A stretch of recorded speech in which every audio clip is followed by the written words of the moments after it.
በስመ አብ ወወልድ ወመንፈስ ቅዱስ አሐዱ አምላክ አሜን። ኦሪት ዘፍጥረት ምዕራፍ 8 የማየ አይህ መጉደል። እግዚአብሔርም ኖኅን በመርከብ ከእርሱ ጋር የነበረውን አራዊቱን ሁሉ እንስሳውንም ሁሉ አዕዋፉንም ሁሉ የሚንቀሳቀሰውንም ሁሉ አሰበ። እግዚአብሔርም በምድር ላይ ነፋስን አመጣ፣ ውሃውም ጎደለ። የቀላዩ ምንጮች የሰማይ መስኮቶች እንደተደፈኑ፣ ዝናብም ከሰማይ ተከለከለ።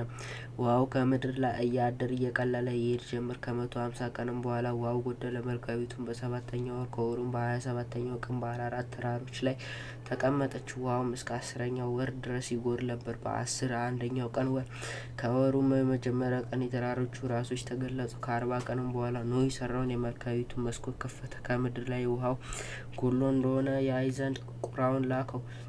እርሱም ሄደ። ነገር ግን ውሃው ከምድር ላይ እስኪደርቅ ድረስ አልተመለሰም። እርግብንም ውሃው ከምድር ፊት ጎድሎ እንደሆነ እንድታይ ከእርሱ በኋላ ላካት። ነገር ግን እርግቧን የምታሳርፍበት ስፍራ አላገኘችም። ወደ እርሱ ወደ መርከብ ተመለሰች። ውሃው በምድር ላይ ሁሉ ነበርና እጁን ዘረጋና ተቀበላት፣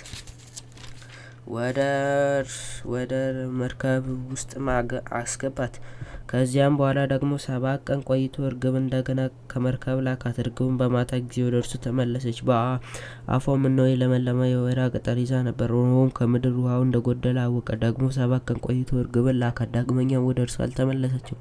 በኖኅ ዕድሜ በ600 ዓመት በመጀመሪያው ወር ከወሩም በመጀመሪያው ቀን ውሃው በምድር ላይ ደረቀ። ኖኅም የሠራትን መርከቢቱን ከክዳን አነሳ። እነሆም ውሃው ከምድር ፊት እንደደረቀ አየ። በሁለተኛው ወር ከወሩም በ27ኛው ቀን ምድር ደረቀች። እግዚአብሔርም ለኖኅ እንዲህ ብሎ ነገረው፣ አንተና ሚስትህን ልጆችን የልጆችን ሚስቶች ይዘህ ወደ መርከብ ውጣ። ከአንተ ጋር ያሉት አራዊት ሁሉ፣ ሥጋ ያላቸውን ሁሉ፣ ወፎች፣ እንስሶች ሁሉ፣ በምድር ላይ የሚንቀሳቀሱትን ሁሉ ከአንተ ጋር አውጣቸው። በምድር ላይም ብዙ ተባዙ፣ ምድርንም ሙላት። ኖኅም ሚስቱን ልጆቹን የልጆቹን ሚስቶች ከእርሱ ጋር ይዞ ወጣ። አራዊቱን ሁሉ፣ እንስሳም ሁሉ፣ ወፎችም ሁሉ፣ በምድር ላይ የሚርመሰመሱ በየወገናቸው በመርከብ ወጡ። ኖኅ መስዋዕት እንዳቀረበ።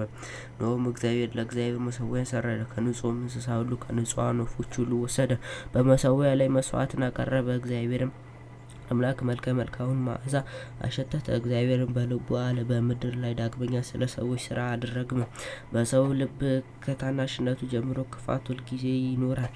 ደግሞም ከዚህ ቀደም እንዳደረጉት ሕያዋንን ሁሉ እንደገና አልመታም። በምድር ዘመን ሁሉ መዝራትና ማጨድ፣ ብርድና ሙቀት፣ በጋና ክረምት፣ ቀንና ሌሊት አያቋርጡ።